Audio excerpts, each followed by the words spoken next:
Yeah. Yeah. Salut les sportifs, c'est Armano et je suis très heureux de vous recevoir pour un nouvel épisode du podcast Devenir triathlète. Aujourd'hui, je vais pouvoir échanger avec un coach de triathlon, mais pas que, qui m'a été recommandé par une des invitées du podcast avec qui on échange presque au quotidien en ce moment. Je suis très heureux de tendre le micro à Nicolas Martin. Salut Nico. Salut l'équipe, salut Armano, c'est un honneur d'être là, ça fait plaisir. Bah écoute, c'est un honneur pour moi de pouvoir te recevoir, de pouvoir te parler depuis le temps que Clarisse me dit allez, va parler avec Nico, tu vas voir, il est cool. Bah écoute, ça va être l'occasion d'apprendre à te connaître, à comprendre un petit peu comment est-ce que tu fonctionnes et puis que tu nous aides à comprendre pourquoi est-ce que Clarisse, elle en peut plus. Elle me dit qu'il faut absolument que je te parle. Peut-être en introduction, je te laisse te présenter, nous dire qui est Nicolas Martin. Alors Nicolas, c'est bien le prénom hein, et Martin, le nom de famille. D'ailleurs, je crois que vous êtes plusieurs, Nico Martin dans le monde du sport, du trail, du triathlon et autres, non? Ouais, carrément. Donc c'est bien Nicolas le prénom, oui. Pas se tromper là-dessus, c'est très grave. Effectivement, j'ai des homonymes. Bon, ils sont tous moins bons que moi, évidemment. Non, en toute humilité, évidemment, il y a des grosses machines de guerre qui s'appellent Nicolas Martin aussi, dont un en trail en particulier, qui a un niveau international. Donc, je ne l'ai jamais rencontré. Je ne sais pas si lui, il me connaît, mais moi, je connais, ouais. Et toi, justement, plutôt trail, plutôt triathlon, plutôt d'autres sports, tu viens d'où à la base? Moi, je suis pas triathlète de naissance, on va dire. J'ai touché un peu à tout quand j'étais jeune. J'ai commencé par le basket pendant un paquet d'années. À l'époque, j'étais petit d'ailleurs. C'était vraiment un frein. J'ai eu ensuite une petite maladie de croissance au genou. Donc, j'ai grandi et ensuite, j'ai arrêté de faire du basket, chercher l'erreur. Mais ça m'a quand même appris beaucoup de choses, je pense, le basket. Et déjà à l'époque, même dans le collectif, bien sûr qu'une victoire de match, ça m'importait. Mais j'aimais bien, enfin, j'étais déjà content de moi quand je faisais un match personnellement correct. Si l'équipe gagnait, mais que moi j'avais joué 3 minutes et que j'avais mis un panier, bah déjà j'étais un peu déçu et je pense que j'étais ambitieux et j'avais déjà à cette époque-là, sans m'en rendre compte, un peu envie de sport peut-être plus individuel où on maîtrise plus de choses, quoi. Euh, Après le basket, du coup, je suis tombé comme tout bon Martin qui se respecte. On m'a balancé à la flotte quand j'étais petit. Et du coup, pendant des années, j'ai été plus ou moins obligé de nager le vendredi avec mon père. C'était pas forcément une partie de plaisir. Ça me faisait pas rigoler plus que ça de nager. Il faisait froid, on faisait des longueurs. On devait tricher un peu de temps en temps, mais voilà, j'y allais. Je mettais de la bonne volonté et ça me faisait du bien, je pense. Jusqu'au jour où mon père m'a dit, il y a une nouvelle piscine à Gonfreville, il y a un nouveau coach et tu vas y aller. Et bah ça m'a un peu plongé dans le grand bain justement, mais en fait, je suis un peu tombé dans le jeu, quoi. Et je trouve que en natation, tu peux pas trop faire à moitié, sinon ça marche pas, parce que c'est hyper technique. Tu perds très vite tes progrès. Le coach de l'époque, Loïc, pour ne pas le nommer, je sais pas, il m'a fait rêver en fait. J'ai eu aussi des idoles de l'époque qui m'ont fait rêver encore plus. Et ouais, je suis un peu tombé dedans à me mettre à nager de plus en plus, même si j'ai jamais suffisamment nagé, j'estime. Et je suis tombé dans la passion pour la performance, le dépassement de soi, etc. Et jusqu'au jour où la natation, ça m'a un peu lassé. Je trouve que c'est à la fois un sport addictif et passionnant, enfin, en termes de sensations. Tant qu'on n'y a pas goûté, on ne peut pas comprendre, mais c'est un peu unique, je trouve, de glisser, enfin, de sentir son corps glisser sur l'eau quand on commence à être un peu une machine à son niveau, hein, mais en fin de saison, c'est vraiment sympa comme sensation, quoi. Et, sauf que à la fois, la contrepartie de ça, c'est que c'est un peu ingrat et que le jour où tu t'investis, tu nages tous les jours et que tes chronos descendes pas et que tu te qualifies pas forcément à des compètes de ouf, bah, tu te dis, en fait, qu'est-ce que je fais là? Pourquoi je fais tout ça? Je m'amuse pas tant que ça. Et j'ai eu envie de renouveau. C'est arrivé plein de fois dans bon, je pense qu'on peut dire carrière quand même maintenant, mais du coup, après le basket, après la natation, où il y avait un gars qui nageait à la piscine tous les jours, pas dans notre ligne, hein, mais il s'appelait Jérôme, Feu Jérôme d'ailleurs, autre histoire, mais je lui en rends hommage à l'occasion. Mais c'est lui qui m'a donné envie de faire du triathlon. Il nageait tous les jours, il me racontait tout le temps ses histoires de triathlon, d'Ironman, tout ça. À l'époque, je me disais, mais c'est vraiment un énorme cinglé. Ça me faisait rêver, hein, encore une fois, mais du coup, pour rebondir sur ta question du départ, je pense que je suis un rêveur à la base, passionné par l'aventure, la performance, le sport, la nature. Et bah, ça résonne clairement ces mots-là avec le triathlon. Donc, après la natation, suite à Jérôme, je me suis dit, bah, je crois qu'il faut que je me lance, quoi. Et je regrette pas du tout, Et parce t'avais que quel âge à j'en cette ai fait époque-là? un. Euh, j'ai commencé le tri à 20 ans. Ouais, donc t'es pas tout jeune, enfin, t'as pas commencé tout jeune dans le triathlon. Après, avec un passé de nageur, il y avait, je pense, quand même un peu moins de travail que d'autres sportifs. Tu avais fait du basket, donc tu savais déjà un petit peu courir, l'intensité, tu connaissais. Donc, on va peut-être dérouler un petit peu tout ça, mais juste pour planter le contexte, tout à l'heure, tu parlais de Gonfreville, donc Gonfreville-Lorcher, qui est une ville à côté du Havre. Pour ceux qui sont à peu près de la même génération que moi, le fameux ESMGO, le club de Gonfreville-Lorcher à côté du Havre, c'était quand même un club de légende dans le triathlon, en tout cas dans les années 95, 2000, 2005. Est-ce que toi, ça a joué un petit peu sur ton envie de passer de la ligne des nageurs à la ligne des triathlètes, au-delà de cette rencontre avec Jérôme qui te racontait un petit peu tout ce qu'il faisait dans le triathlon et puis cette impression d'aventure, cette envie d'aller voir à côté? Est-ce qu'il y avait aussi l'aura du club de Gonfreville qui pesait là-dessus et qui a aidé à faire cette transition? Je dirais oui et non. À l'époque, je suivais pas trop en termes de résultats, de médias, etc. Le triathlon, j'y connaissais pas grand-chose, à part que c'était 3 sports enchaînés et qu'effectivement, le triathlon nageait parfois dans des lignes à côté.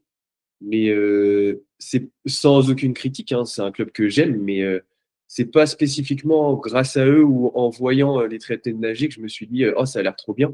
Je pense que c'est plutôt quand on voit des événements extérieurs avec des grosses compètes où il y a un cadre exceptionnel et parfois même un peu de spectacle où là, ça donne envie, on se projette dans des aventures.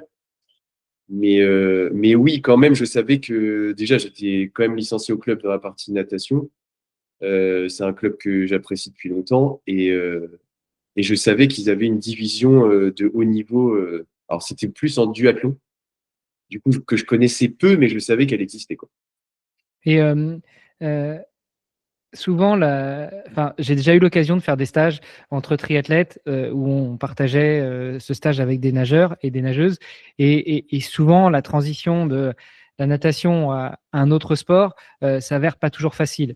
Moi, je me souviens de ces moments donc on se mélangeait avec les nageurs. Forcément, quand on était dans l'eau, bah, ils nous mettaient quelques secondes, peut-être parfois quelques minutes. Par contre, après, dans le cadre de ce stage, on essayait de croiser un peu, on faisait de la PPG, on faisait un peu de course à pied, pas grand-chose, hein, on faisait des petites sorties de 5-10 km. Et là, les nageurs étaient complètement à la pêche. Ce qui peut se comprendre, c'était pas leur sport. Toi, comment est-ce que tu as fait cette transition de la natation au triathlon? Tu as continué à nager beaucoup et puis de temps en temps, tu allais courir, rouler ou tu es vraiment rentré dans une dynamique et puis il a fallu, entre guillemets, que tu réapprennes tout? Ça s'est vraiment fait par étapes. En fait, moi, c'est plus. Donc, il y a eu Jérôme, mais il y a aussi mes amis qui m'ont poussé à faire du tri.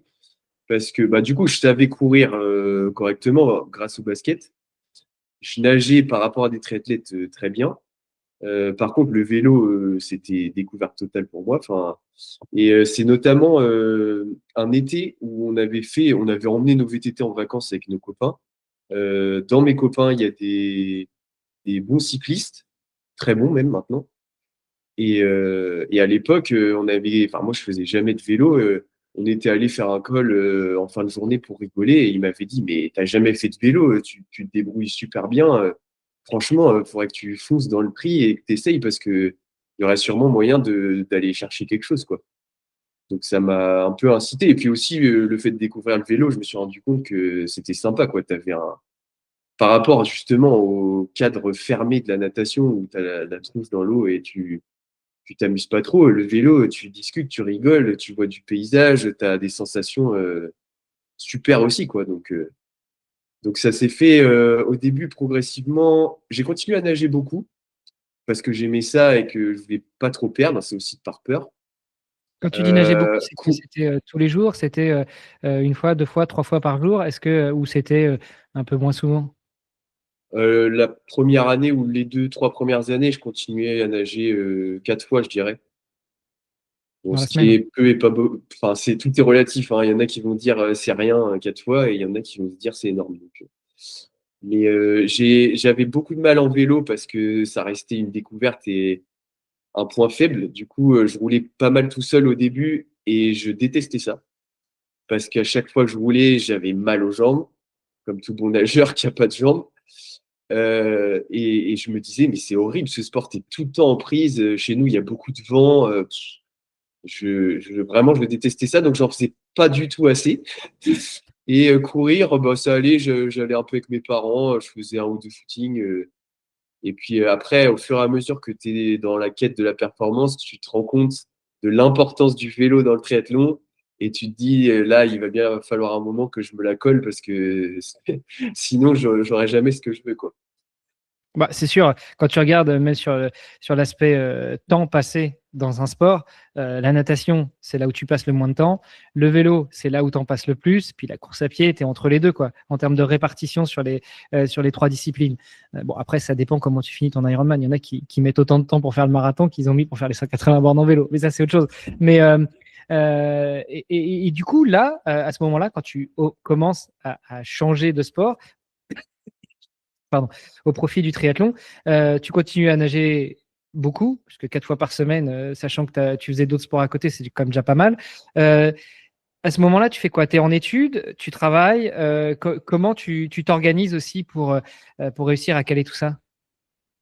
Ouais, c'est vrai que j'ai pas du tout parlé de l'aspect pro, mais effectivement, ça s'est avéré tomber pile poil au moment de mes débuts d'études, en fait. Donc, ça fait partie des messages que j'aimerais porter, mais je pense qu'il faut rester ouvert aux conseils, donc les entendre, mais ne pas forcément les écouter parce que dans vos vies, vous entendrez beaucoup de gens qui vont même essayer de vous freiner, volontairement ou pas. Et il y en a plein qui diront beaucoup de conneries et il faudra surtout pas les écouter. Donc, moi, on m'a dit depuis longtemps, mais surtout à ce moment-là où tu commences tes études, on te dit non, mais Nico, tu te mets dans le triathlon, tu vas pas pouvoir t'entraîner beaucoup. Enfin, moi, du coup, c'est la marine marchande que j'ai fait. Donc, école d'ingénieur, une année de prépa avec un concours à la fin. Même le discours du directeur à l'entrée, c'est vous aurez pas beaucoup de temps libre, va falloir cravacher, ça va être dur, machin. Et finalement, c'est les années où je me suis le plus entraîné de ma vie, et puis ça m'a pas empêché d'aller au championnat du monde sans me jeter de fleurs, mais c'est juste pour dire que si on veut, ça dépend des études, ok, hein, faut nuancer, mais si avec de la bonne volonté et de l'organisation, etc., faut pas forcément écouter ce qu'on vous dit. Et le fait de faire des études, ça veut pas forcément dire tout arrêter et puis avoir de vie sportive, quoi. Au contraire. Ouais, donc enfin, je pense qu'il y a beaucoup d'étudiants qui sont dans ce cas-là, qui soit qui se mettent à fond dans le sport, soit qui découvrent le sport parce que ils arrivent à mieux l'autre balancer quand ils sont en études, bah, le temps d'études, le temps pour le sport et puis éventuellement le temps pour autre chose et notamment la vie sociale, quoi. Et euh, tu vois, c'est marrant, je croyais que tu allais me dire, bah ouais, moi j'ai fait STAPS, donc le triathlon c'était top. Non, c'est vrai que tu es parti sur quelque chose de complètement différent qui n'a rien à voir avec le sport à la base. Ouais, tout à fait. En fait, on m'a bien vendu le truc à l'époque.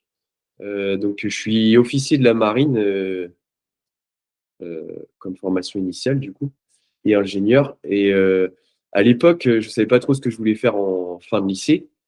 Comme beaucoup, je pense, mais c'est vraiment pas facile de savoir ce qu'on veut faire dans quelques années comme métier toute la journée. C'est vraiment pas évident, je trouve. Et moi, les quelques personnes qui m'ont parlé de cette formation-là, ils m'ont dit, mais en fait, en gros, hein, je caricature, mais ton bureau, c'est la mer, tu voyages, tu as un métier qui est passionnant parce que naviguer, c'est quand même quelque chose qui est hyper intéressant pour plein de raisons. Et tu gagnes bien ta vie et tu as autant de vacances que tu travailles. Donc, quand on dit ça à 18 ans, tu te dis, bah, qu'est-ce qui m'empêche de faire ça, franchement? Donc, j'ai foncé. Et puis, bon, après, j'ai appris à me rendre compte de la réalité. Bah, vas-y, on en parle. C'est quoi la réalité si jamais il y en a qui sont intéressés ou encore une fois, certains ou certaines à qui on donne ces fameux conseils, où où est la limite entre ce qu'on raconte ou les conseils qu'on donne, la vérité et la réalité, la manière dont toi tu l'as perçue? C'est une question compliquée. Ça dépend vraiment de ce qu'on veut dans la vie. Cette formation-là, elle est très riche, elle est hyper intéressante. Je regrette pas du tout de l'avoir faite, vraiment. Par contre, le fait d'embarquer notamment au long cours, donc c'est-à-dire tu pars en mer pendant 1 mois, 2 mois, 3 mois, voire plus, c'est, je vais pas le cacher, très compliqué si tu vises de la performance euh, et notamment en triathlon où c'est hyper chronophage. Enfin, je pense que c'est très compliqué de faire du tri à haut niveau et partir 3 mois en mer où tu fais des quarts, tu bosses la nuit, tu manges pas forcément bien, t'as pas d'équipement à bord ou peu. Voilà, faut être honnête, quoi. Ouais, mais les bateaux de la marine marchande, ils Après, sont grands, enfin les navires sont grands, donc tu peux courir le long du pont, non? Non, ça te fait pas une séance de 30 bornes? ça va peut-être encore évoluer, hein. C'est possible. Mais en tout cas, de mon expérience, tu es vu comme un extraterrestre quand tu prends tes baskets pour courir sur le pont. J'ai même tenté l'expérience home trainer, donc j'avais embarqué avec mon home trainer et les gens me regardaient. Enfin, j'étais très mal à l'aise, pardon. Donc, je l'ai fait quand même, mais ouais, c'est difficile, on va dire. Ouais, et cette époque marine marchande, ça se prolonge pendant combien de temps jusqu'à ce que tu switches et tu te mettes vraiment à fond dans le triathlon?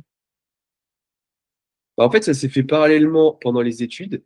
J'ai augmenté mon volume de tri en même temps que les études.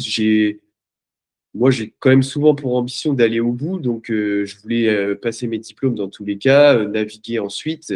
J'espérais trouver un bon compromis parce qu'il y a aussi des navigations plus courtes qui te permettent d'avoir un rythme, par exemple, 7 jours embarqués, 7 jours repos, c'est déjà plus jouable en termes de triathlon. Donc, je visais plutôt des carrières comme ça. Donc, je suis allé au bout et c'est la dernière année de l'hydro que je me suis qualifié pour Hawaï et que ça a été un peu un tremplin qui m'a poussé vers le tri, on va dire. Ouais, quand tu vas à Hawaï, tu es déjà bien poussé dans le tri, non? Bah, c'est ce qui est étonnant, mais en fait, j'étais vraiment un amateur plus. Du coup, c'était en 2018. Euh, je considère qu'en termes d'entraînement, c'était pas du tout encore structuré. On faisait des grosses sorties avec un pote en vélo, je courais un peu comme ça. J'avais pas vraiment de fractionné, de notion de zone, de physio, de nutrition, de quoi que ce soit. Je continuais à nager. Je sentais que je progressais, hein. Mais en gros, c'est mon père qui m'a poussé à m'inscrire à Nice avec lui cette année-là, au triathlon de Nice, enfin l'Ironman du coup, 2018. Bon, j'avais pour rêve, encore une fois, parce que je pense que c'est important de rêver, de me qualifier à Hawaï, mais bon, voilà, je me disais que c'était quasi impossible et on verrait bien, mais ce serait la grande surprise, quoi. Et sauf que bah, c'est arrivé. Euh, du coup, ça fait quoi? Ça te fait 4-5 ans de pratique de triathlon avant d'aller vraiment te jauger à Nice et là de te qualifier? Ouais, c'est ça. En fait, je dirais que mes premières années, c'était un peu charlot, quoi, comme on dit chez nous. Mais je faisais du tri, mais je faisais beaucoup de nattes, un peu de vélo, un peu de course, puis je m'inscrivais à quelques courses comme ça. Mais on va pas dire qu'il y avait des grosses ambitions ou quoi que ce soit. C'était plus par défi et puis parce que j'aimais ça. Et après, par contre, quand on s'est inscrit à Nice, bon, là, je me suis dit, j'en avais déjà fait en 2015 où j'ai ramassé comme jamais. Donc, je me suis dit, là, il faut que je me prépare sérieusement, beaucoup mieux. Et même si c'était pas du tout autant structuré que ça l'a été par la suite, C'était quand même une prépa plus poussée avec un volume sérieux et ça m'a permis de faire une performance, je pense, sans me jeter des fleurs, mais très honorable pour un premier Ironman sérieux, quoi. Et ça représentait, enfin, ça ressemblait à quoi, justement, cette prépa plus structurée, mais pas encore aussi structurée ce que tu as mis en place après? Bah, j'ai osé mettre l'accent sur mes vrais points faibles. Donc, le vélo, Nice, il y a 2000 de dénivelé sur les 180. Si tu fais pas de côte, que tu roules 2 heures la semaine et que tu continues à nager, c'est sûr et certain que tu vas prendre une grosse claque, hein. Donc, je me suis dit, c'est hors de question de revivre ça. J'ai roulé beaucoup plus. On a fait des longues sorties avec Emeric, mon copain, là. Ça m'avait beaucoup aidé à l'époque. Et on a surtout fait un gros stage en mai de reconnaissance. Lui, il m'a vraiment aidé à me sortir complètement de ma zone de confort. J'aurais jamais fait ce que j'ai fait sans lui. On a fait l'arco complète du parcours dans la semaine, comme ça, du jour au lendemain. Il m'a dit, bah, demain, on fait l'arco, 175 bornes. Moi, j'avais jamais fait plus que, je sais pas trop à l'époque. Si, pour rigoler, j'avais déjà fait plus, mais ça me faisait peur, quoi, de faire une reco comme ça du jour au lendemain. Je me disais, mais je vais peut-être fracasser. Enfin, et puis on a fait ça un jour dans la semaine. Le lendemain, on est reparti faire 150 ou on a fait même encore plus. Enfin, vraiment, ça a été une semaine énorme. Et là, ça m'a rassuré. Je me suis dit, bon, tu as quand même fait des sacrés volumes en vélo. Tu sais monter. Techniquement, tu as progressé. Tu sais descendre. Maintenant, il faut allonger et continuer à être sérieux. Et puis, ça devrait passer, quoi. Donc là, on l'a bien compris, cette année-là, en juin 2018, ça passe à Nice. Euh, du coup, tu t'es qualifié pour Nice 2000, pour Hawaï 2018 ou pour Hawaï 2019? Bah, c'est là que tout allait très vite. Mais en fait, Nice, c'était fin juin 2018. Je finis en 10h11. J'avais même pas trop. J'ai eu quelques supporters sur place, hein. Il y avait ma sœur, ma copine et mon père, du coup. Mais j'avais pas trop d'infos sur où j'en étais. Je savais juste que je me sentais bien, quoi. Mais en termes de place, etc., aucune idée, hein. Euh, et je finis en 10h11, premier. Et je me qualifie. Et le soir même, il faut sortir la carte bleue, évidemment, parce que c'est Ironman. Et on me demande est-ce que tu veux aller à Hawaï en octobre? Et là, bah, Tu je vais pas calcules, dire non. en Enfin, plus, c'est comme à 10 jours. tout triathlète qui se respecte, j'ai foncé, quoi. Mais ça Et laisse peu de ouais, temps. là, ça te laisse peu de temps. Donc, en gros, tu considères allez, 2 semaines pour récupérer de Nice, avec une petite semaine où tu reprends tout doucement, une petite semaine où tu fais vraiment pas grand-chose. Puis après, tu commences à remettre le couvert. Donc là, tu es parti, tu as 3 mois de prépa. Tu enlèves les 2 semaines d'affûtage. Donc finalement, il te reste 2 mois et demi pour te préparer. Comment tu te reprépares sur une deuxième échéance Ironman alors que c'était ton premier? C'est pas comme si tu en avais déjà fait 10 et où il y a des années où tu en as fait 2 ou 3. Là, tu en as fait un et 3 mois après, tu vas en faire un deuxième et pas n'importe lequel en plus. Donc, comment tu prépares ça? Ça a été déstabilisant à l'époque, surtout. Maintenant, je donnerais pas du tout les mêmes conseils et je suis beaucoup plus expert en la matière, on va dire, je pense. Mais à l'époque, en fait, bah, c'était la découverte, quoi. Je me suis débrouillé comme j'ai pu. Je me suis dit, effectivement, il faut impérativement récupérer parce que j'étais jeune, que c'était les premières expériences comme ça. Mais en plus, on avait réservé un voyage un mois en Indonésie avec ma famille cet été-là. Donc, bah, j'allais pas annuler. Donc, j'y suis allé sans vélo. C'était pas du tout l'idéal pour une prépa d'Ironman, encore une fois. Mais bah, j'ai essayé de faire ce qu'il fallait avant, limiter la casse pendant mon voyage, me ressourcer et tout. Ça m'a aidé à récupérer, je pense, et à me faire plaisir. Je pense que ça reste essentiel dans sa pratique, peu importe ses ambitions. Et par contre, en septembre, j'ai vraiment mis le paquet. J'ai demandé conseil à un expert du triathlon quand même, c'est Anthony Leduet. Je pense qu'il y a un paquet de gens qui le connaissent, mais localement, en tout cas, il est très connu, plus sur du duathlon. Et du coup, je me suis fié à ses conseils. Il m'a vraiment guidé sur le mois et demi qui restait de prépa. Et puis, du coup, bah, j'ai pu, vu que j'étais bien reposé, refaire. J'aurais plus le compte exact, mais ça a dû faire une dizaine de semaines quand même où tu peux réenquiller un gros volume en vélo, pas trop prendre de risques à pied parce que ça reste le sport, je pense, le plus risqué en termes de blessures et d'impact. Mais en vélo, on peut y aller, quoi. Puis j'ai un peu surfé sur mes acquis de natation. Ouais, mais attends, il faut que tu m'expliques un truc. Hawaï, on le sait, c'est pas la plus facile des courses. C'est pas la plus difficile, puisque la plus difficile, Cocorico, elle est en France, c'est Embrun, même si elle fait pas partie des circuits Ironman.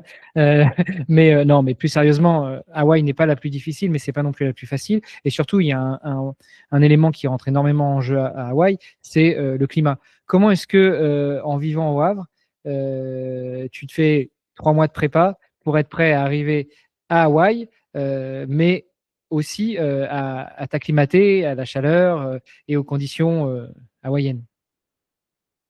Bah, alors, même chose, aujourd'hui, je referais pas du tout la même prépa qu'à l'époque parce que je connais beaucoup plus de choses sur le sujet. Mais encore une fois, ça paraît pas loin, hein. Moi, j'ai l'impression que c'était hier, hein, mais à l'époque, j'y connaissais rien. Je savais qu'il faisait chaud à Hawaï, mais je ne me rendais pas compte d'à quel point j'y suis. Et du coup, j'ai travaillé un peu la chaleur, mais pas spécifiquement. Je me suis pas dit tous les 2 jours, il faut que j'aille faire un footing à midi. En plus, en Normandie, de toute façon, même en plein été, il peut très bien faire 18 degrés. Donc la chaleur, en gros, l'idéal, ça aurait été de faire du home trainer en appartement 3 fois la semaine, des choses comme ça. Mais à l'époque, c'était voilà, c'était découverte, c'était plaisir. Hawaï, c'était plus un bonus en fait. Je me suis dit, évidemment que je visais la performance parce que c'est un peu ancré en moi, mais je dis pas que j'ai sacrifié ma vie pour être champion du monde là-bas, quoi. J'ai fait ce que j'ai pu avec ce que j'avais à ce moment-là. Donc j'ai fait du volume. J'ai essayé de pas faire d'erreur en termes de charge. Je me suis laissé guider. Mais si c'était à refaire maintenant, je mettrais beaucoup plus de détails en place pour que ça marche mieux. Et alors justement, Hawaï, comment ça se passe par rapport à Nice? Alors pas forcément en termes de chrono, parce qu'on le sait, tu n'es pas champion du monde à Hawaï, sinon tu serais assis à côté de Sam Ledlow. Mais non, mais plus sérieusement, pas forcément en termes de chrono, mais en termes de toi. Quand tu arrives là-bas, qu'est-ce que tu découvres? Qu'est-ce qui se passe? Comment se passe ta course? Comment tu ressens? Comment tu vis ta course? Et comment tu fais quand tu passes la ligne? Je dirais qu'il y a deux faces à cet endroit et cette course. La première, comme tout le monde le sait, c'est le Graal. C'est incroyable, c'est une expérience d'une vie, vraiment. Moi, j'ai adoré aller là-bas. C'était le rêve d'une vie, hein. Honnêtement, je n'étais pas du tout sûr d'y aller un jour. On en parlait avec mes potes pour rigoler, mais voilà. Très vite, finalement, bah, j'ai transformé l'essai, j'ai dû y aller. Sur place, tu te rends compte que tu es un peu au paradis. C'est une île perdue au milieu du Pacifique. Tout est magnifique. Euh, L'événement est monumental. Tu as des affiches partout, une ambiance de fou. Plus tu approches de l'événement, plus tu as les frissons et tout. Et le jour de la course, c'est indescriptible, quoi. Enfin, déjà, tu flippes bien les jours d'avant. Ça, c'est plus que jamais. Euh, le jour de la course, ouais, c'est des moments que j'oublierai jamais, je pense. Je trouve que je me suis très bien débrouillé, encore une fois, pour le novice que j'étais à l'époque. J'ai très bien nagé.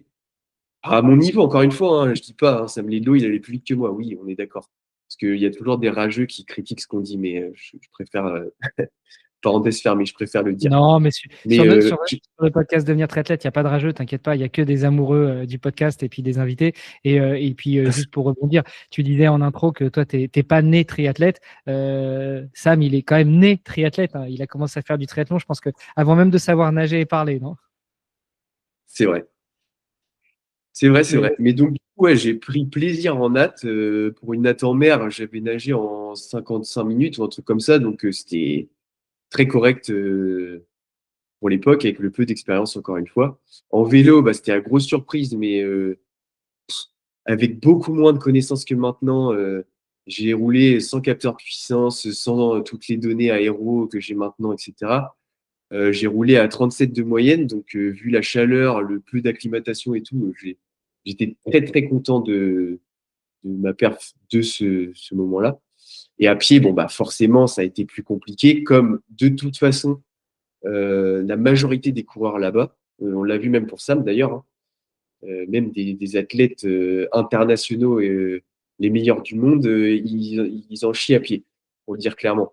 Donc, moi, bah, comme tout le monde, j'ai fait pareil.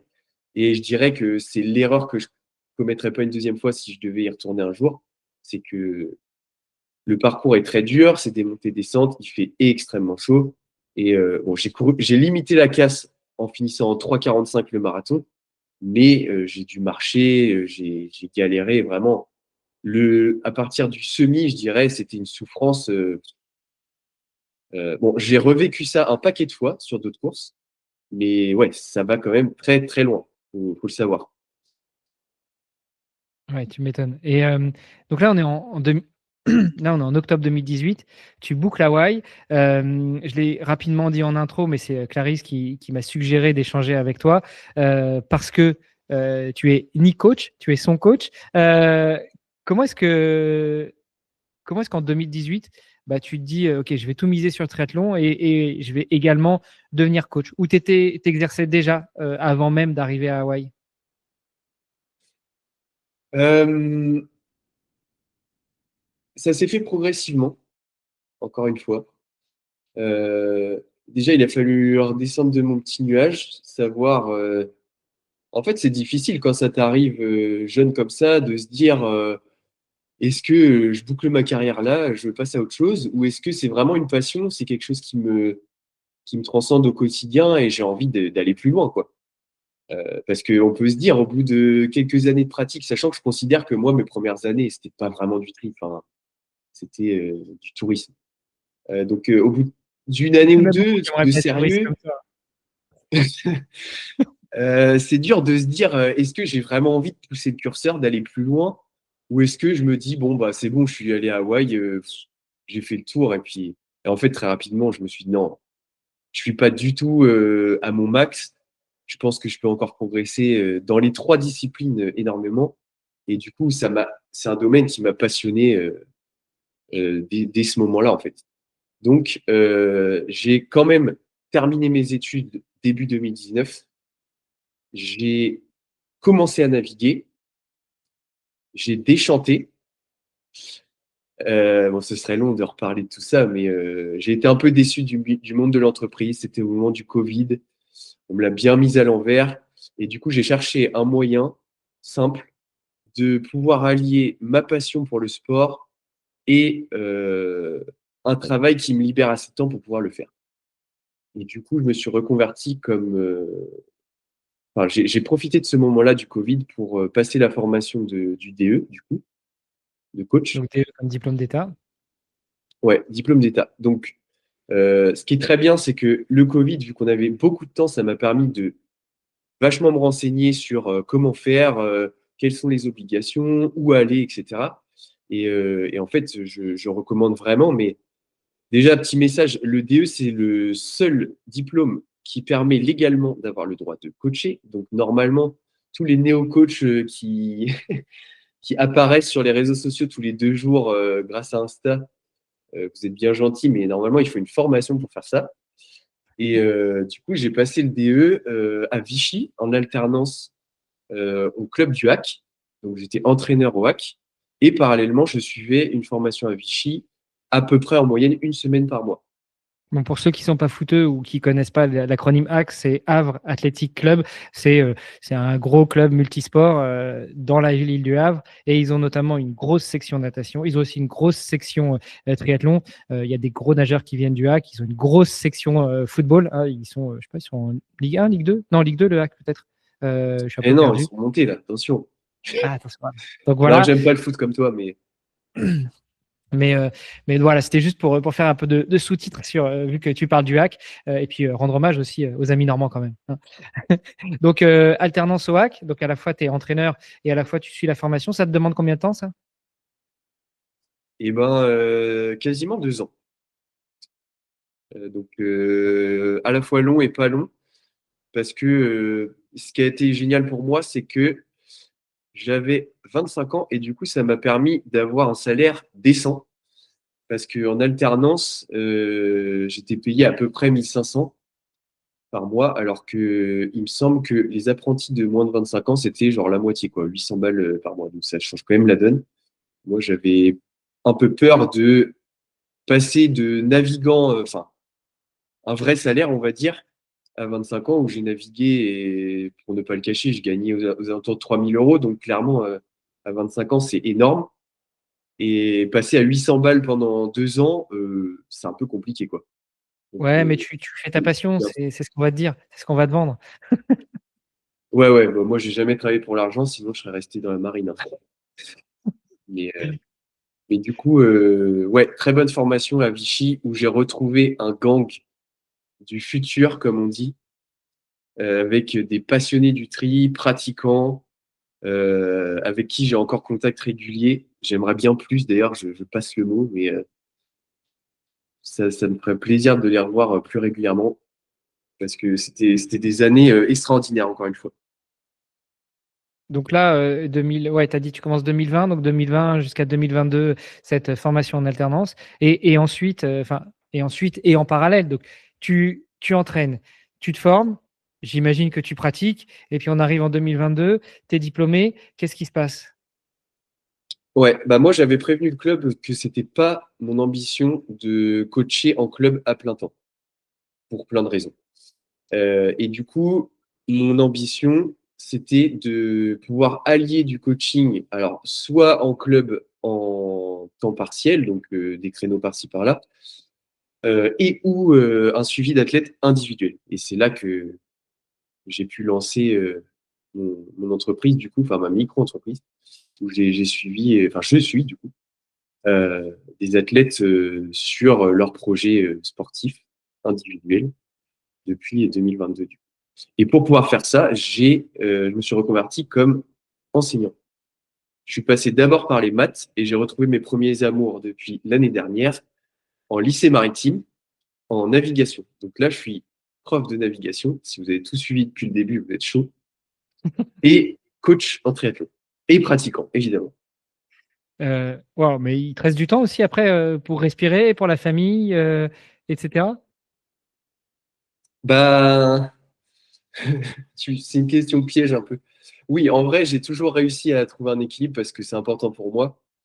Du moins, je pensais parce que je suis récemment, enfin depuis pas longtemps, célibataire. Mais c'est pas à cause de ça. Donc, je considère que oui, j'ai toujours réussi à allier sport, travail, famille, amis, relations amoureuses, voilà. Et, euh, et ça s'était toujours très bien passé. Et du coup, quand tu encadres des sportifs à titre individuel, est-ce que c'est un point aussi sur lequel tu appuies? On l'a bien senti hein, depuis presque une heure qu'on discute. Pour toi, il y a le côté équilibre, trouver l'équilibre entre les choses, faire les choses avec passion, aller jusqu'au bout de ce que tu commences, faire les choses aussi avec progression. Tu l'as dit à chaque fois que je te posais des questions, tu disais ça s'est fait progressivement, j'ai commencé par ci et puis par ça, etc. Donc du coup, quand tu encadres des athlètes, est-ce que tu leur dis attends, on va pas brûler les étapes, on va y aller doucement. Déjà, on fixe le cadre, combien de temps tu as pour t'entraîner dans la semaine, quelles sont tes obligations pro, perso, familiales, etc. Et puis, on va construire le plan par rapport à l'objectif, si c'est faisable, et par rapport à tes contraintes, ou c'est all-in et puis bah, il suit le plan, tant mieux, il ne suit pas, tant pis pour lui. Bien sûr, je pense que c'est ce qui fait que je suis vraiment apprécié en tant que coach. Et je dis pas ça encore une fois pour me jeter des fleurs, c'est les retours que j'ai pour l'instant. Il y a peu de turnover parce que, par exemple, une fille comme Clarisse, bah voilà, je sais qu'elle a un travail, je sais qu'elle a des enfants, un mari, qu'elle va pas pouvoir faire 20 heures de triathlon par semaine et s'en foutre du reste. Donc moi, ma philosophie du truc, c'est vraiment accompagner un athlète dans son projet de vie. Donc son projet sportif, oui, mais il faut que ça colle avec le reste. C'est pas possible de, de mettre la barre beaucoup trop haut si l'athlète en face peut pas suivre. Ça va durer 2 semaines et puis il va me dire, bah j'arrête, j'y arrive pas, quoi. Euh, Tout à l'heure, tu parlais justement du moment où tu as déchanté, quand tu as commencé à naviguer, et puis qu'après, tu as voulu allier passion, travail, sport, etc. Il y a une question qui revient souvent et sur laquelle on blague souvent, c'est quelqu'un qui fait du sport à haut niveau, on lui dit souvent, c'est ouais, quand est-ce que tu vas trouver un vrai métier? Toi, comment l'ont pris tes parents ou tes proches quand tu as fait ton lycée maritime, quand tu as fait ta formation d'officier en marine marchande, que tu as commencé à naviguer et puis que tu as basculé vers le sport, sachant que en filigrane, tu en as pas parlé, mais je comprends que tes parents, à minima ton père, est déjà sportif. Ouais, mes parents sont très sportifs. C'est eux qui m'ont poussé là-dedans aussi, hein, faut le dire, c'est sûr. Et ben justement, ça rejoint quelque chose dont on a déjà un petit peu parlé, mais le fait de pas écouter les autres, en fait, une fois de plus. Faut pas être fermé d'esprit, c'est pas ce que je dis du tout. Mais en fait, forcément que passer de officier de la marine à coach en triathlon, waouh, bah, aux yeux de la famille, des copains, tout le monde te dit, mais qu'est-ce que tu fais? Tu as fait 5 ans d'études, tu vas pas être entraîneur, c'est trop nul. Et en fait, tout dépend de ce que vous voulez dans la vie. Si votre métier, vos études, vous vous rendez compte que c'est pas ce que vous voulez, que vous n'êtes pas heureux et que ça vous apporte pas ce dont vous avez besoin, ben, arrêtez. Enfin, à un moment, faut pas aller jusqu'à la dépression pour péter un câble et tout envoyer valser. Moi, j'ai réfléchi au fur et à mesure. Je me suis dit, est-ce que ça te rend vraiment heureux de naviguer juste pour le prestige et que les gens disent, waouh, il est officier de la marine? Non. En fait, la réponse, c'est non. Donc, moi, ce qui me faisait vibrer, c'est plus être dans l'humain, accompagner des gens dans leurs projets sportifs. Et ça rejoint aussi l'enseignement, puisque là, je suis au contact d'enfants tous les jours. Je transmets ma passion pour la mer, donc c'est différent du sport, mais c'est une autre transmission. Et je suis beaucoup plus heureux maintenant qu'à l'époque. Ouais, tu sais que tu es quand même un cas à part parce que c'est connu, les gens qui habitent sur les îles ou les marins, il y en a peu qui savent nager. Il y en a même beaucoup qui ont peur de la mer. Toi, tu es un officier de la marine marchande, tu es ancien nageur, tu es triathlète, enfin, tu es un ovni, quoi. Ouais, ouais, c'est vrai que je suis un peu vu comme ça. Enfin, déjà, mes camarades de promo avaient du mal à comprendre comment je faisais et comment j'allais faire par la suite pour faire autant de sport et naviguer. Mais encore une fois, je regrette vraiment pas. Ma formation, elle m'a apporté énormément de choses. C'est ce qui me permet aujourd'hui d'être enseignant en lycée maritime et c'est super aussi. Et mon volet sport c'est beaucoup développé personnellement et professionnellement, donc c'est super. Après, effectivement, pour rebondir sur ta blague, mon vrai métier, bah, j'ai pas pu être pro en triathlon, c'est sûr. Je me suis posé la question quelques temps, mais je trouve que c'est une question à se poser si vous en avez la possibilité. Mais je trouve que maintenant, c'est vraiment très difficile parce que il y a un niveau vraiment exceptionnel sur tous les formats. Je pense qu'il y avait peut-être un petit créneau à prendre il y a quelques années sur le long, mais c'est plus du tout le cas.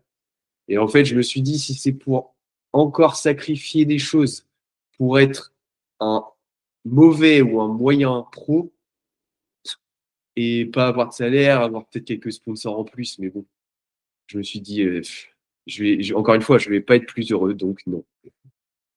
Écoute, j'admire vraiment ton côté très terre à terre, enfin terre à mer, hein, pour continuer dans les blagues. Euh, Comment t'encadres aujourd'hui les gens, au-delà de justement les accompagner dans leur projet de vie, mais ça veut dire quoi être coach, être accompagnateur de sportives et de sportifs? Bah, il y a tout le côté professionnel qu'on a appris en formation, mais l'aspect technique, on va dire, donc tout ce qui est mécanique, la gestuelle de chaque sport, le côté physiologique, les filières, les zones d'entraînement, tous les à côté qu'on a pu voir en formation, mais l'aspect mental, la nutrition.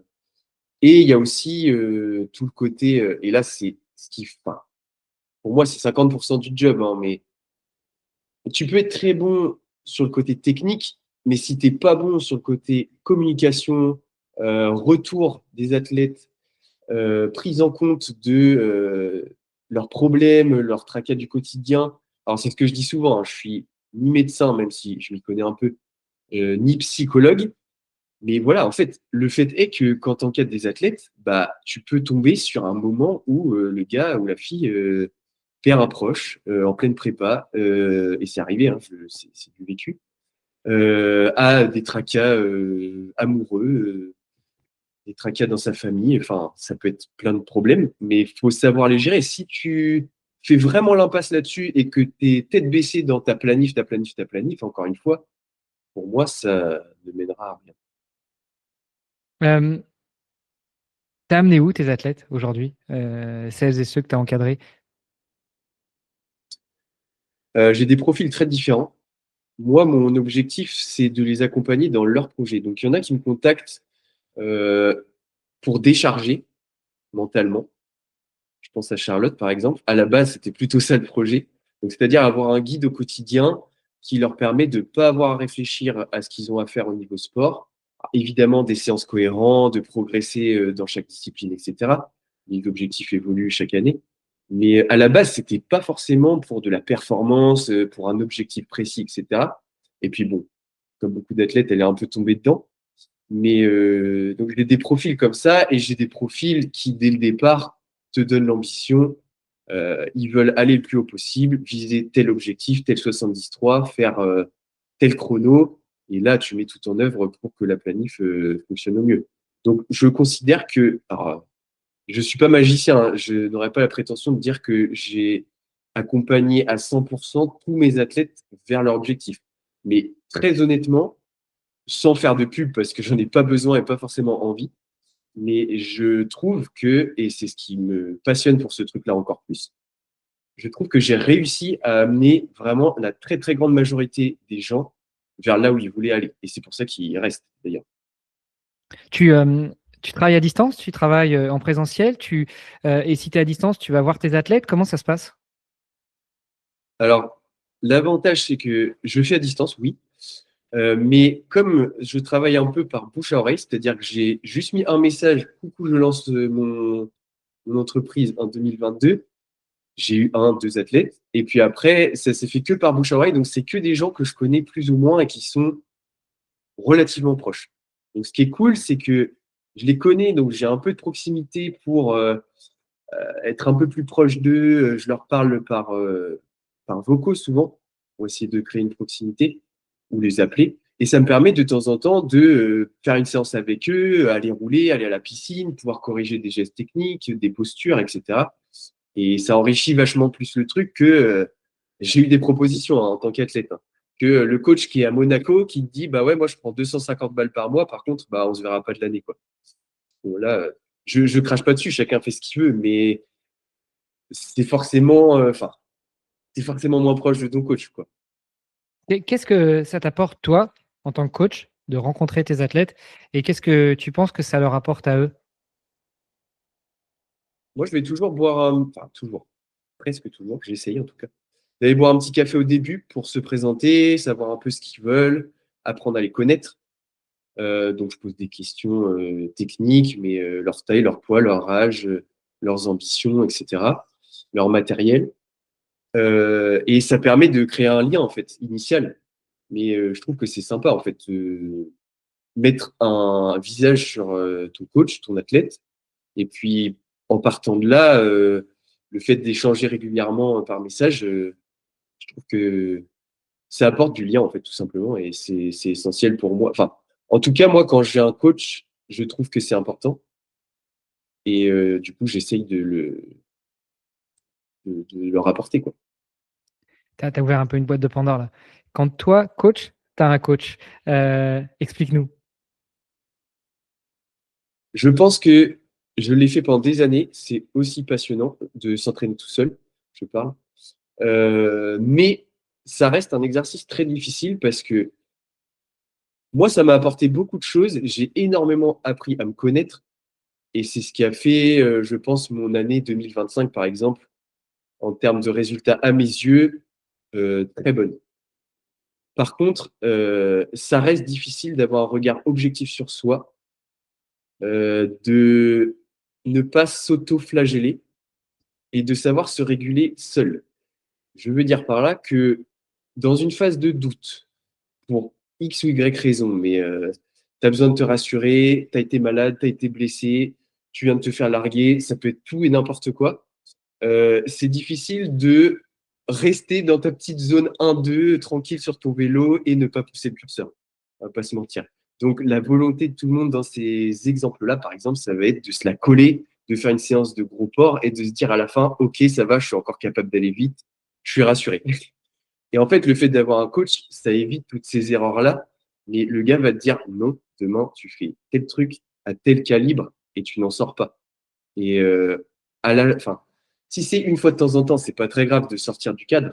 Mais si trop souvent, tu as besoin de te rassurer, tu fais n'importe quoi et tu fais des séances de bourrin, bah, en fait, au bout du compte, tu te crames et tu fais des erreurs, quoi. Que tu ferais pas si quelqu'un a un regard extérieur et, un regard expert, quoi. Ouais, merci. Merci, merci, merci Nico de le dire et de le redire. Qu'on soit encadré ou pas, hein, même quand on s'entraîne seul ou même quand on est encadré, des fois on sort complètement du cadre et puis on dit quoi, oh, ouais, j'ai fait ce que tu m'as dit. Bon, en même temps, il y a pas mal de tracking maintenant pour les coachs entre les montres et autres objets connectés et puis les plateformes qui s'y connectent. Je pense que le coach a de quoi suivre un petit peu l'entraînement de ses athlètes ou alors les pics de forme, enfin les évolutions dans les pics de forme qui sont pas cohérents avec ce que le coach a programmé. Mais ouais, c'est tellement vrai, quoi. Oui, on a tous envie à un moment de sortir de la zone, on a tous envie à un moment de s'en mettre une grosse, on a tous à un moment aussi un petit coup de moins bien et de se dire ouais non, cette séance-là je la fais pas, alors qu'en fait c'était une séance super super essentielle. Enfin voilà, soit on a la mesure de se regarder comme une personne externe et puis de s'auto-réguler ou de s'auto-censurer ou de s'auto-fouetter quand c'est nécessaire, soit si on peut pas, eh ben, qu'on s'attache des services de quelqu'un et à condition d'écouter les conseils qu'on nous donne. D'ailleurs, ça me permet de rebondir sur ce que tu disais, c'est ne pas écouter les conseils des autres. Où est-ce que tu mets le curseur entre justement ne pas écouter, ne pas trop écouter ou juste savoir à qui se fier? Ah, le piège. Euh, non, c'est une bonne question.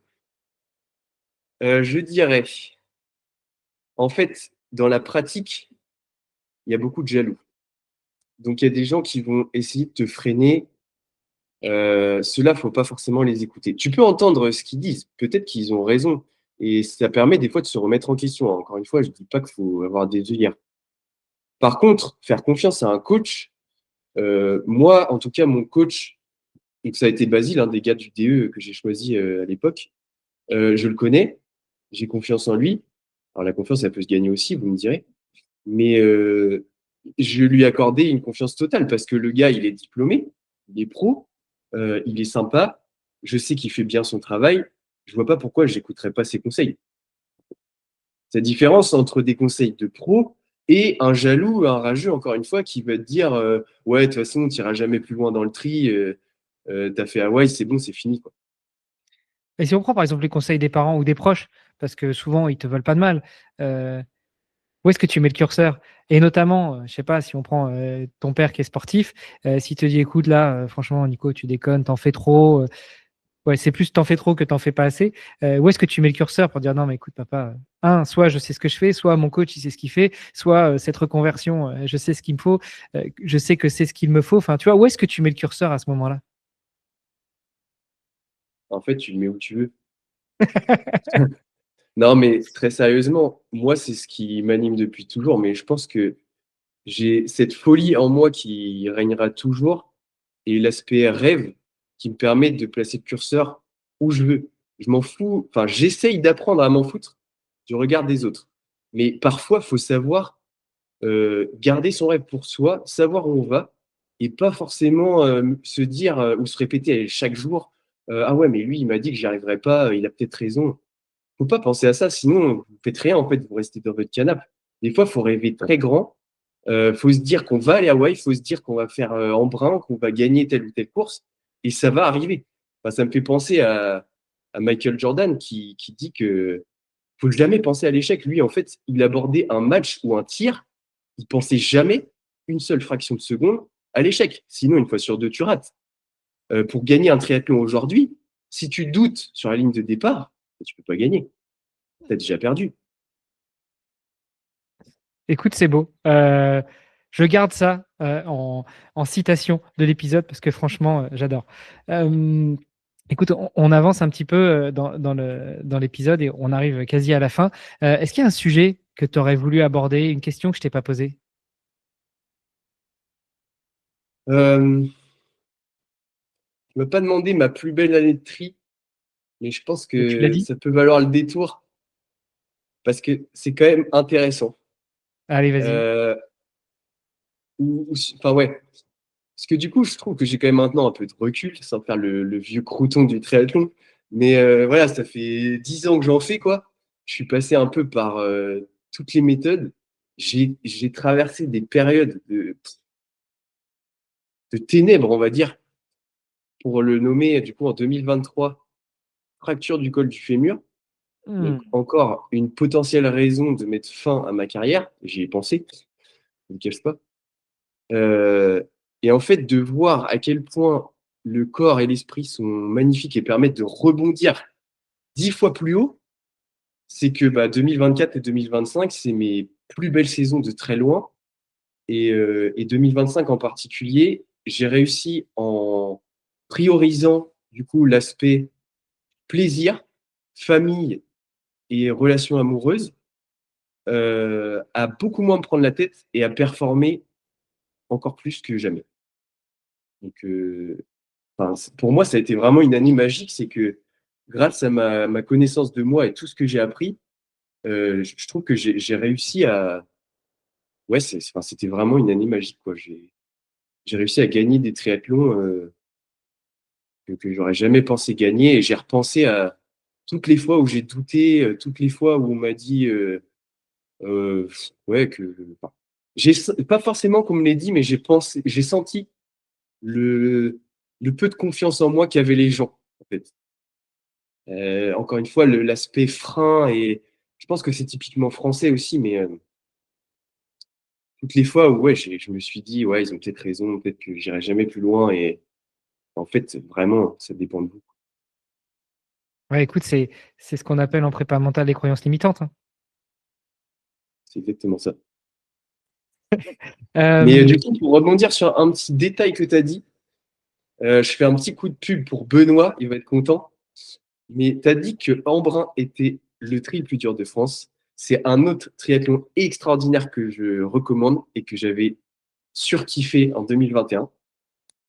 Mais j'ai gagné, du coup, l'Altriman l'année dernière, en 2025. Et c'est censé, alors cette année, il a été un peu raccourci à cause d'orage, pas de bol, mais c'est censé être beaucoup plus dur qu'Embrun. Il y a 5000 de dénivelé en vélo et 1500 de dénivelé sur le marathon. ouais, c'est vrai qu'il est aussi catégorisé dans les difficiles. Mais bon, tu sais, moi, je suis un vieux de la vieille, hein, un vieux du triathlon. J'ai commencé le tri en 95. Donc, pour moi, ça reste toujours en brun, hein. Ouais, je comprends parfaitement. Franchement, les deux ont le mérite d'être connus. Mais ouais, petite pub pour l'Altri parce que c'est vraiment une course exceptionnelle que j'ai partagée avec Lenny cette année. Mais c'est magnifique. Vraiment, l'endroit est très beau, le parcours super, et c'était une autre belle épreuve. Avec un esprit que j'aime aussi, encore plus lié à la nature. Et j'ai pas parlé de ça non plus, mais en fait, j'ai trop de choses à dire. Mais l'aspect beaucoup moins business qu'il y a maintenant dans Ironman et qui me plaît beaucoup moins. Ouais, mais ça, c'est c'est c'est un peu souvent le sujet. Après, ils ont quand même le mérite chez Ironman de faire des belles choses et puis, d'avoir tellement démocratisé le triathlon. Enfin, s'il n'y avait pas eu Ironman, toute sa patate et tout son argent, le triathlon ne serait certainement pas là où il en est aujourd'hui. Je suis entièrement d'accord. Enfin, je suis très content de ce qu'ils proposent, etc. Mais je trouve que c'est un peu des forceurs et que moi, c'est ce qui fait que j'en ai pas fait depuis quelques années. C'est que il y a un moment, faut pas nous prendre pour des débiles pour rester poli. Enfin, pour exemple, quand même, Hawaï, ça a doublé, hein. Le prix de Mmh. la qualification a doublé, Ouais. qui est maintenant Heu plus qu'un SMIC. Maintenant, si on parle des trias en France et puis des tris vachement sympas, moi je le fais systématiquement, mais petite promo pour un autre Nico Hauptmann qui organise le triathlon de Haute-Marne, et c'est un triathlon, tu as tous les formats du S au XL et encore une fois, j'encourage tous ceux qui ne connaissent pas à aller y faire un tour. Ça se déroule au mois de juillet et on n'est pas sur un triathlon extrême, on n'est pas sur un triathlon, parmi les plus durs de France, mais on est sur un triathlon avec l'esprit familial, où justement, ça ne te coûte pas une blinde de prendre un dossard. Et par contre, tu y vas, tu t'éclates, tu passes un super week-end, et puis seul ou en famille ou entre potes, quoi. Donc, à voir. Euh, Nico, le podcast s'appelle Devenir triathlète. Et du coup, j'en profite pour sortir ma question signature. Toi qui as commencé le triathlon un peu plus tard, qui t'es mis les deux pieds dedans, qui maintenant le pratique et puis le transmet tout en entraînant, en accompagnant des athlètes, à ton avis, c'est quoi ton meilleur conseil pour devenir triathlète? En vrai, j'ai même pas forcément préparé cette question, bizarrement. Mais honnêtement, lancez-vous et soyez fous. Ça me fait penser à une citation, mais j'avais lu La folie est la seule chose qu'on ne regrette jamais. Mais franchement, pour le tri, c'est ultra vrai. Enfin, en fait, attendez pas d'être prêt parce que sinon, vous le ferez jamais. Si vous savez flotter, vous avez déjà fait du VTT et vous savez à peu près courir, mais inscrivez-vous. Et maintenant, ça commence par là. Faut pas s'entraîner en premier, faut cliquer en premier parce que c'est dans un an qu'il faut s'inscrire. C'est clair, c'est clair. Écoute, merci beaucoup Nico. Dernière petite question, où est-ce qu'on te retrouve, qu'on te suit, qu'on t'encourage, qu'on te contacte si on veut en savoir plus? J'ai une page Instagram qui est plutôt active, où je partage pas mal de choses sur ma vie, on va dire. Mais c'est sport-dreamers76. Justement, par rapport au. Enfin, j'ai pas à me justifier, mais par rapport au fait de rêver du sport, tout simplement. J'ai un compte Strava, et puis d'actif, c'est à peu près tout. C'est plutôt Insta et Strava, je dirais. Je sais pas si tu penses à autre chose. Mais... Bah écoute, c'est déjà pas mal, hein. De toute façon, je remettrai les liens dans les notes de l'épisode. Et puis comme ça, s'il y en a qui veulent continuer la discussion avec toi, bah, ils cliqueront sur les liens et puis ils échangeront. Ne pas hésiter. Super. Écoute, Nico, merci beaucoup. Je valide, hein, Clarisse, tu avais raison. C'était un bon moment que j'ai passé avec Nico et bah, je ne peux que te recommander, évidemment. Bah, c'est très gentil. En vrai, plaisir partagé. Depuis le temps que j'avais envie de donner mon avis, bah voilà, je l'ai partiellement donné. Et ça fait quoi de passer de l'autre côté du micro? Ah, ça fait un peu peur, mais j'aime bien. Bon, écoute, j'espère que c'est le début d'une longue série, que maintenant tu vas pouvoir prendre le micro à tire-larigot et puis partager sur ton expérience et surtout sur ta façon d'entraîner et puis tes réussites. Parce que j'imagine que pour toi, quand tu encadres des athlètes et qu'ils atteignent ou pas leur objectif, mais en tout cas que le chemin, le voyage soit accompli, c'est une réussite, non? Oui, tout à fait. Franchement, c'est ce qui fait que ce métier est trop cool, mais en fait, c'est hyper flatteur. Et aujourd'hui, il n'y en a pas beaucoup des métiers comme ça, où il y a de la reconnaissance. Mais bah ouais, à la fin de la saison, quand tu as un petit mot de ton athlète ou que tu sens qu'il a réussi son objectif et tout, bah c'est cool, quoi. Tu te dis, j'ai servi à quelque chose dans ma vie, quoi. Alors qu'aujourd'hui, il y a des métiers, je j'ai pas envie de critiquer ou de nommer, mais il y a des choses où on se dit, mais à quoi ça sert ce truc et pourquoi je fais ça? Donc c'est clair que c'est sympa et sur le fait de continuer à donner mon avis, en vrai, avec plaisir, parce que là, c'est vrai qu'on n'est pas forcément rentré dans des détails d'expert de l'entraînement, mais ouais, moi, ça m'intéresse l'aspect scientifique, au contraire. Hein. Écoute, je prends bonne note. Bah, merci encore, Nico. Bonne continuation. Et puis, bah, à très bientôt, peut-être un de ces quatre en Normandie, quand je passerai faire un coucou à mes beaux-parents à Rouen. Merci beaucoup à toi, n'hésite pas et avec grand plaisir. Uh. Yeah. Uh. Yeah.